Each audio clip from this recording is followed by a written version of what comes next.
नमस्कार, Manoj Tiwari talk show में आपका स्वागत है।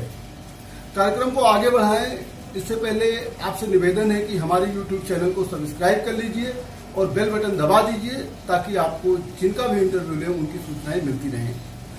आज इस कोरोना के संकट में सबसे ज्यादा अगर कोई चीज प्रभावित हुई है तो वो है पढ़ाई। छोटे छात्रों की पढ़ाई, बड़े छात्रों की पढ़ाई, जो भी पढ़ाई कर रहे हैं वो प्रभावित हुई है। आज हमारे साथ पांडे क्लासेज के डायरेक्टर ब्रजेश पांडे जी होंगे। आज हमारे साथ ब्रजेश पांडे से हमारी सहयोगी चांदनी साहू बातचीत करेंगे कैसे छात्रों का करियर आगे बढ़े। पांडे जी, आपका हमारे टॉक शो में बहुत बहुत स्वागत है। जी बहुत बहुत धन्यवाद आपका। जैसा कि आप देख रहे हैं, कोरोना ने पूरी दुनिया को प्रभावित किया है। इसमें छात्र भी बहुत ज्यादा प्रभावित है, तो ये छात्रों के जीवन को कैसे प्रभावित करेगा, आप इसके बारे में बताइए। जी मैडम, आपने क्वेश्चन अच्छा किया। देखिए, शिक्षा में जो है कोरोना महामारी जो आई है, ये शिक्षा के क्षेत्र में तो बहुत बड़ा व्यवधान बन के आई है और इस समय सबसे ज्यादा प्रभावित है तो अगर शिक्षा। प्रेजेंट टाइम में जो बच्चे IIT का एग्जाम देने जा रहे हैं, नीट का एग्जाम देने जा रहे हैं, जो अगले साल बोर्ड का एग्जाम देंगे, उनके लिए ये समय बहुत तेजी से खराब होता चला जा रहा है और इस समय उनको चाहिए कि वो धैर्य से अगर रिवीजन नहीं करेंगे, क्योंकि सामूहिक रूप से क्लास उनको पढ़ाया नहीं जा सकता है, अगर वो धैर्य से पढ़ाई नहीं करेंगे तो उनका करियर पूरी तरीके से प्रभावित हो जाएगा। ऑनलाइन क्लास चलती है और ऑफलाइन क्लास चलती है, इन दोनों में सबसे ज्यादा सुविधाजनक कौन सी क्लास होती है आपकी नजर में?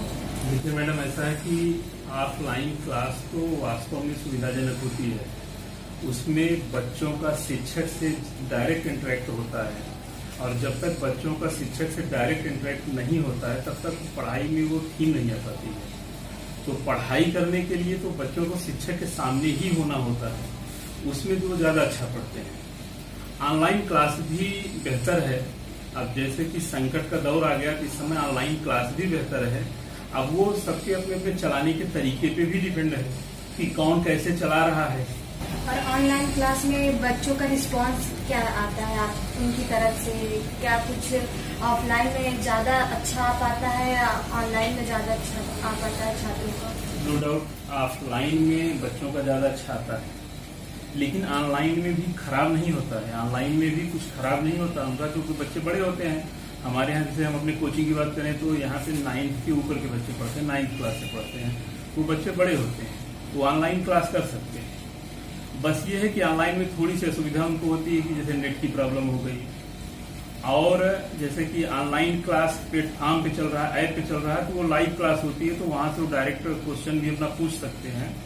लेकिन क्लास में बैठे होते हैं तो एकदम डायरेक्ट पूछ लेते हैं, खड़े होकर पूछ लेते हैं, वहां नहीं हुआ तो उसमें चैट के माध्यम से पूछते हैं, चैटिंग करके पूछते हैं। ये दोनों में अंतर होता है। जैसे कि हर कुछ प्रभावित है इस कोरोना से और हर बच्चे के माँ बाप डरे हुए हैं अपने बच्चों के करियर को लेकर, तो आप उनके लिए क्या संदेश देना चाहेंगे? ये देखिए, अभिभावक का डरना वाजिब है, उनको डरना चाहिए, क्योंकि बच्चों का स्वास्थ्य उनके लिए पहले प्राथमिकता के तौर पे है। लेकिन अभिभावक से हम ये कहना चाहेंगे कि जैसे कि ऑफलाइन क्लास अगर नहीं कर पा रहा है बच्चा, नहीं हो पा रही है, तो वो ऑनलाइन क्लास की तरफ जाएं, ऑनलाइन क्लास अपने बच्चे को ज्वाइन कराएं और अपने प्रॉपर देख रेख में उसको ऑनलाइन क्लास करवाएं।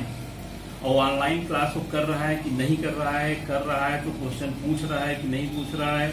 ऑनलाइन टेस्ट भी होता है, ऑनलाइन टेस्ट वो दे रहा है कि नहीं दे रहा है, और दे रहा है तो उसका क्या रिजल्ट आ रहा है, उस पर उनको प्रॉपर निगरानी रखनी चाहिए। अगर गार्जियन प्रॉपर निगरानी रखेगा तो ये बहुत बड़ी समस्या नहीं है, ऑनलाइन क्लास बच्चे कर सकते हैं।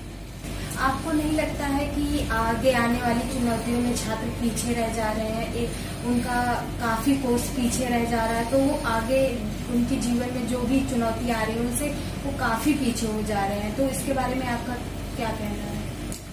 ऐसा है कि देखिए, ऑनलाइन ये मतलब कि कोरोना महामारी के समय में बच्चे पीछे तो हो रहे हैं, लेकिन पीछे वही हो रहे हैं जो ऑलरेडी निष्क्रिय अवस्था में है। मैं ये कहना चाहूंगा, जो सक्रिय हैं, जो बच्चे सक्रिय हैं, वो ऑनलाइन क्लास ज्वाइन कर लिए हैं, फोन से व्हाट्सएप के माध्यम से वो टीचर से जुड़े हुए हैं, उनकी जो प्रॉब्लम है वो फोन करके पूछ रहे हैं। क्लास डेली रेगुलर ऑनलाइन कर रहे हैं, अपने क्वेश्चन को टीचर से डिस्कस कर रहे हैं, तो वो बच्चे ऑलरेडी आगे जा रहे हैं। लेकिन जो निष्क्रिय अवस्था में स्टूडेंट है वो निश्चित तौर पे वो पीछे जाएगा, और वो जैसे जैसे दिन बीतता जाएगा वो पीछे होता चला जाएगा। अभी हाल ही में 10th और 12th का रिजल्ट आया है, उन बच्चों के करियर को लेकर आप क्या कहेंगे? उनका करियर किस ओर जाएगा? जैसा कि सारी पढ़ाई तो बंद है, तो उनके करियर को लेकर आपकी क्या राय है? देखिए, जैसे 10th और 12th का रिजल्ट आया है, अभी यूपी बोर्ड का रिजल्ट आ गया है, उसमें हम उन बच्चों से कहना चाहेंगे कि जो जिस क्षेत्र में जाना चाहता है अपने करियर को चुने। मेडिकल में जाना चाहता है, इंजीनियरिंग में जाना चाहता है, सिविल की तरफ जाना चाहता है, तो अपने करियर को चुने और उचित समय पर, सही समय पर वो अपनी पढ़ाई को शुरू कर दे। कोरोना के चक्कर में इस समय तो मान लीजिए देर हो रहा है, लेकिन अगली परीक्षा नहीं देर होनी है। अगर वो सही समय पे उचित निर्णय लेकर के पढ़ाई नहीं शुरू कर देता है, तो जब वो पढ़ाई शुरू करेगा तब तक उसको बहुत देर हो चुकी होगी। अभी प्रेजेंट टाइम में उसको पढ़ाई अपना सही समय पर तुरंत तत्काल शुरू कर देना चाहिए। और इस मुश्किल की घड़ी में पांडे क्लासेस की ऑनलाइन क्लासेस को लेकर क्या क्या तैयारियां, आप इसको बताएं। जी देखिए, हम ये कहना चाहेंगे कि जैसे हम भी ऑनलाइन क्लास, पांडे क्लासेज भी ऑनलाइन क्लास शुरू किया है, ऑनलाइन क्लास चल रही है। और ऑनलाइन क्लास में हमने जो व्यवस्था दिया है, लाइव क्लास दिया है। लाइव क्लास में मतलब टीचर क्लास में खड़ा होकर यहाँ पढ़ाता है, बस बच्चे क्लास में नहीं रहते, वो अपने घर पे रहते हैं। लेकिन वहाँ पे उनको सारी सुविधा है, वो चैट के माध्यम से तुरंत तत्काल अपना क्वेश्चन पूछ सकते हैं। क्वेश्चन मान लीजिए कुछ समय भी नहीं हो पाया तो बाद में टीचर से फोन करके पूछ सकते हैं अपने मतलब जो भी प्रॉब्लम उनको हुई। क्लास के बाद उसमें जितने भी असाइनमेंट होते हैं कोचिंग के, मेडिकल इंजीनियरिंग के लिए, फाउंडेशन के लिए, प्री फाउंडेशन के लिए, 9th 10th क्लास के लिए जो भी असाइनमेंट होते हैं सारे के सारे हमारे ऐप पे अपलोड है, वो बच्चे वहां से ले सकते हैं। पूरा स्टडी मटेरियल उस पर अपलोड है जो बच्चे वहां से ले सकते हैं। और हर संडे टेस्ट होता है, हर संडे ऐप पे टेस्ट होता है, एकदम निर्धारित समय पे टेस्ट होता है। उसी समय पे सारे बच्चों को टेस्ट देना है, और टेस्ट देने के 2 घंटे बाद उनका रिजल्ट उनको मिल जाता है, और वो रैंक वाइज मिलता है, उनकी क्या स्थिति है। तो ऑनलाइन क्लास में हमने जिस तरीके से ऑफलाइन क्लास चल रही थी उसी तरीके से ऑनलाइन में भी सारी व्यवस्था हमने दिया है। तो बच्चे सब कुछ कर सकते हैं, उसमें टेस्ट दे सकते हैं, डिस्कशन कर सकते हैं टीचर से। हमारी डिस्कशन क्लास चलती है, डिस्कशन क्लास 3 घंटे 4 घंटे की होती है। तो उसमें बच्चे सब लाइव रहते हैं, जिनका जो क्वेश्चन नहीं आया वो क्वेश्चन अपना चैट करके पूछे, और तुरंत टीचर बोर्ड पे सॉल्व करता है। वो अपने घर में बैठे ही सुरक्षित रहते हुए पढ़ सकते हैं। जैसा कि छात्र अभी पढ़ाई नहीं कर पा रहे हैं, बहुत मतलब हर छात्र के पास ऑनलाइन सुविधा नहीं है, तो क्या आने वाले समय में मेडिकल और इंजीनियरिंग की जो परीक्षाएं होनी है वो संभव हो पाएगी? अब देखिए, सरकार ने तो घोषित कर दिया है, डेट भी घोषित कर दिया है, सितंबर में हम परीक्षा कराएंगे। सितंबर में परीक्षा होने जा रही है। और अब ये बच्चे, ये तो सही कहा आपने कि कुछ बच्चों के साथ ये समस्या है, जो ग्रामीण इलाके के बच्चे हैं, किसी के पास मोबाइल नहीं है, मोबाइल है तो नेट नहीं है, ये समस्या उनके सामने है। तो वो बच्चे तो इसमें पीछे हो रहे हैं। लेकिन परीक्षा की बात है तो परीक्षा तो अपने समय के सितंबर में होने जा रही है। जो बच्चे अब इसमें नजदीक हैं, नेट में हैं, पढ़ाई कर रहे हैं, टीचर से कांटेक्ट में बने हुए हैं, वो आगे जाएंगे। और जो नहीं है, निष्क्रिय होकर गांव लौट गए हैं, वो तो हमें लगता है पीछे हो जाएंगे। पहले फाउंडेशन कोर्स चलता था, अब उसके लिए क्या क्या तैयारियां, आप बच्चे क्या क्या तैयारियां करें, उसके लिए आप कुछ बताएंगे? जी, फाउंडेशन कोर्स इस समय भी चल रहा है। अभी पहले फाउंडेशन कोर्स चलता था, ऑफलाइन चलता था, लेकिन इस समय भी चल रहा है। ऑनलाइन क्लास चल रही है। 11th क्लास के लिए भी फाउंडेशन कोर्स, जैसे हम अपने यहाँ बताएं तो ऑनलाइन क्लास 11th क्लास के लिए भी फाउंडेशन कोर्स स्टार्ट हो चुका है। 12th क्लास के लिए भी फाउंडेशन कोर्स स्टार्ट हो गया है। जो एक्टिव स्टूडेंट है वो जुड़ गया है, पढ़ना शुरू कर दिया है, और उनके लिए पूरी प्रॉपर तैयारी की गई है। उनको स्कूल बोर्ड की तैयारी के साथ साथ हम लोग कंपटीशन की, IIT की, नीट की, NDA की भी तैयारी करवा रहे हैं, और उनके बोर्ड की भी तैयारी करा रहे हैं। टेस्ट भी हम लोग जो ले रहे हैं बोर्ड के पॉइंट ऑफ व्यू से, कंपटीशन के पॉइंट ऑफ व्यू से, दोनों तरीके से ले रहे हैं। अभी कोरोना काल में कोचिंग का जो कारोबार है बहुत ज्यादा प्रभावित हुआ है, तो इसके बारे में आप कुछ कहेंगे? जी, कोरोना काल में कोचिंग का कारोबार प्रभावित क्या है, आप कह सकती हैं कि ये थमसा गया है। अब इस समय केवल ये है कि जैसे हम लोग हमेशा से जिले में अग्रणी रहते हैं, हमारे यहाँ के बच्चे जिले में आगे रहते हैं, टॉप पे रहते हैं, और हम लोगों का प्रयास ये रहता है कि प्रयागराज जिले का नाम रोशन हो, बच्चे करेंगे ही। तो इसके लिए हम लोग भी लगातार लगे हुए हैं कि ऑनलाइन ही जुड़ो, ऑनलाइन पढ़ो, ऑनलाइन अपना क्वेश्चन सॉल्व करो। और अब इस समय तो केवल उद्देश्य हम लोगों का ये है कि हमारे शहर का रिजल्ट अच्छा हो, बच्चों का रिजल्ट अच्छा हो। और धंधा की बात है तो ये धंधा तो खत्म सा हो गया है कोरोना काल में।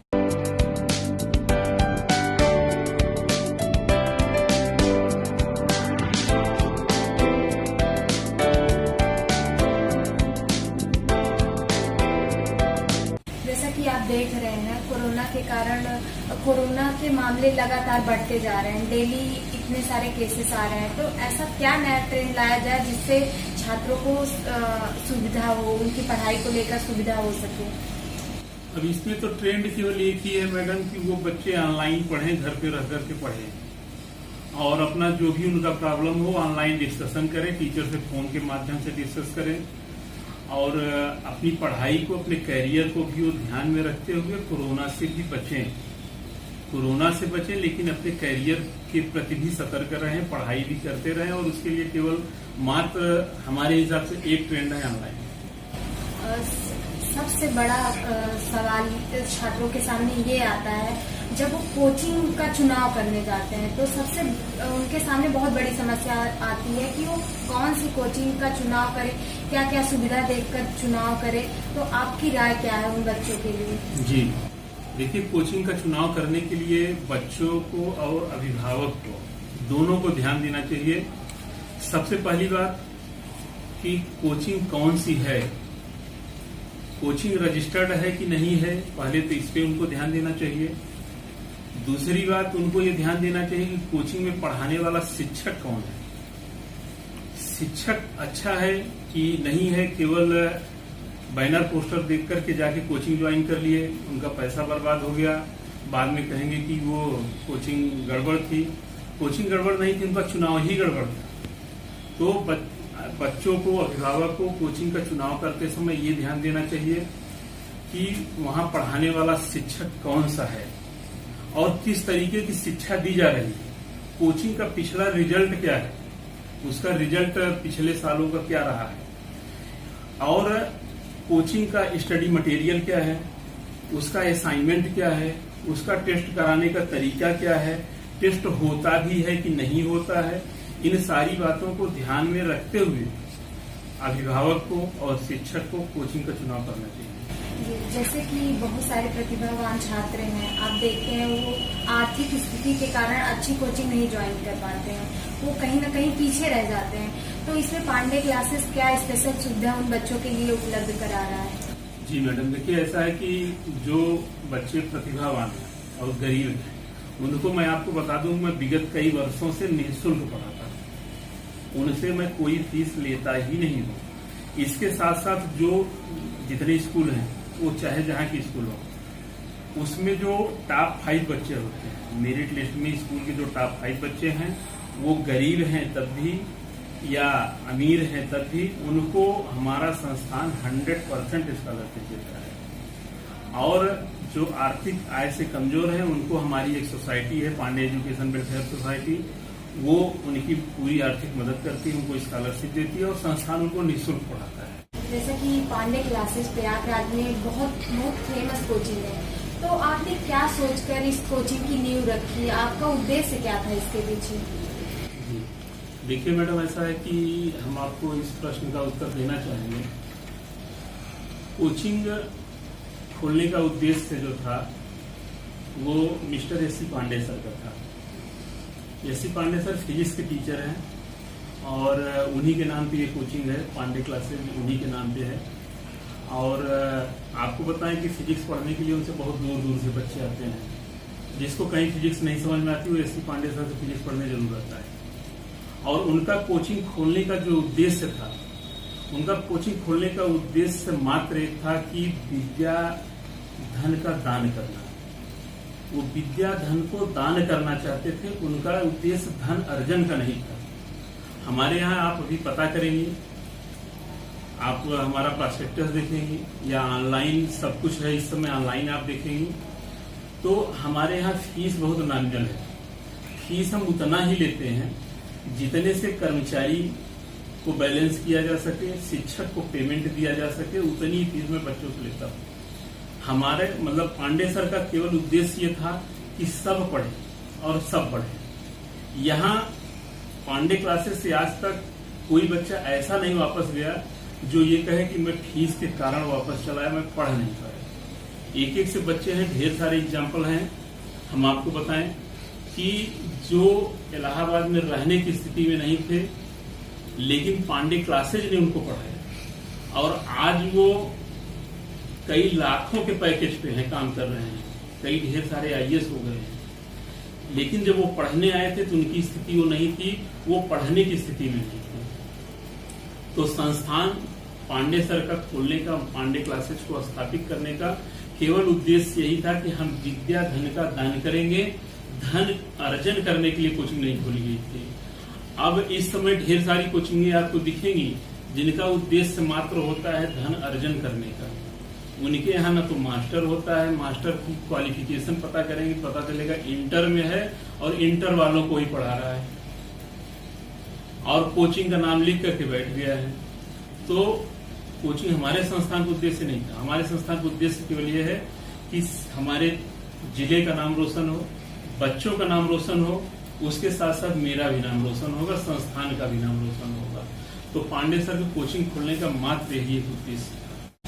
जैसे कि बहुत सारी कोचिंग्स हैं हमारे प्रयागराज में, तो आपकी कोचिंग कौन कौन से अलग कोर्सेज चलाती है जिससे बच्चे आकर यहाँ पे एडमिशन ले सकें?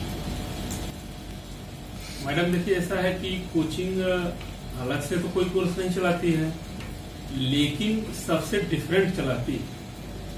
हमारे यहाँ 9th और 10th क्लास के बच्चों के लिए प्री फाउंडेशन कोर्स चलता है, जिसमें उनको 9th 10th स्कूल के साथ साथ कम आगे आने वाले कंपटीशन की तैयारी कराई जाती है। और 11th और 12th क्लास के बच्चों के लिए भी क्लास चलाई जाती है। उसमें 11th और 12th क्लास के बच्चों को स्कूल की तैयारी के साथ साथ, बोर्ड की तैयारी के साथ साथ हम आने वाले कंपटीशन IIT, नीट, NDA की तैयारी कराते हैं। 12th पास होने वाले बच्चों के लिए IIT, नीट और NDA का टारगेट बैच चलाते हैं। यही क्लास हमारे यहाँ चलता है और ये अलग नहीं है, नॉर्मल सब लोग चलाते हैं, लेकिन सबसे डिफरेंट चलाते हैं। सिलेक्शन रेट हमारा बताता है कि सबसे हम बेहतर चलाते हैं और सिलेक्शन रेट इस साल का नहीं, विगत कई वर्षों का आप उठा के देखेंगे तो आपको ये लगेगा कि वास्तव में कोचिंग में मेहनत किया जाता है, बच्चों को पढ़ाया जाता है, बच्चों के साथ शिक्षक लगे रहते हैं। यहाँ की पढ़ाई प्रॉपर ढंग से होती है और टेस्ट प्रॉपर वे में होता है। असाइनमेंट, टेस्ट और स्टडी मटेरियल प्रॉपर वे में दिया जाता है, उसी कारण से ये रिजल्ट आता है। इस कोरोना के काल में सभी माता पिता अपने बच्चों को लेकर डरे हुए हैं, तो आप एक कोचिंग संस्थान के निर्देशक होने के नाते उनको क्या संदेश देना चाहेंगे कि वो डरे ना, आगे की तैयारी किस प्रकार करें? देखिए, उसमें हम अभिभावक से ये कहना चाहेंगे कि कोरोना का जो समय चल रहा है इसमें वो अपने बच्चों को सुरक्षित रखें, घर के बाहर बहुत घूमने न दें, लेकिन उनके करियर के प्रति भी अलर्ट रहें। उनको इस बात के लिए प्रोत्साहित करें कि वो ऑनलाइन ही पढ़ें, टीचर का नंबर उनके पास है, टीचर से संपर्क करें, अपनी समस्या जो भी है उसको टीचर से सॉल्व कराएं और आगे के करियर के लिए वो लगातार पढ़ें, लगातार संघर्ष करें, जिससे वो आगे बढ़ते रहें। ये आपके उद्देश्यों को जानकर बहुत खुशी हुई और आप हमारे टॉक शो में आए, आपका बहुत बहुत धन्यवाद। जी जी, थैंक यू। जैसा कि आपने देखा, पांडे क्लासेज के डायरेक्टर ब्रजेश पांडे जी ने हमारी सहयोगी चांदनी साहू को बताया कि प्रयागराज में कोचिंग तो बहुत है, लेकिन उनका काम धन उगाही का है, लेकिन पांडे क्लासेज अच्छी शिक्षा और सिलेक्शन के ऊपर अच्छी सुविधाएं देता है पांडे क्लासेज का उद्देश्य धनार्जन करना नहीं है। गरीबों को और मेधावी छात्रों को निःशुल्क शिक्षा दी जाती है पांडे क्लासेज में। ब्रजेश पांडे ने यह भी बताया कि आज शिक्षा का स्तर, शिक्षा का ट्रेंड एकदम पूरी तरीके से बदल चुका है, जिसमें ऑनलाइन ने प्रवेश कर लिया है। फिर भी कुछ छात्र ऐसे हैं जिनके पास मोबाइल और नेट नहीं है, उनका कोर्स पिछड़ता जा रहा है। लेकिन आज की मांग यही है, जिसकी वजह से ऑनलाइन क्लासेज जो है बहुत तेजी से अपनी गति पकड़ रही हैं। आगे भी हम आपको प्रयागराज के ऐसी हैसियत से मुलाकात करवाते रहेंगे। दीजिए मनोज तिवारी को इजाजत।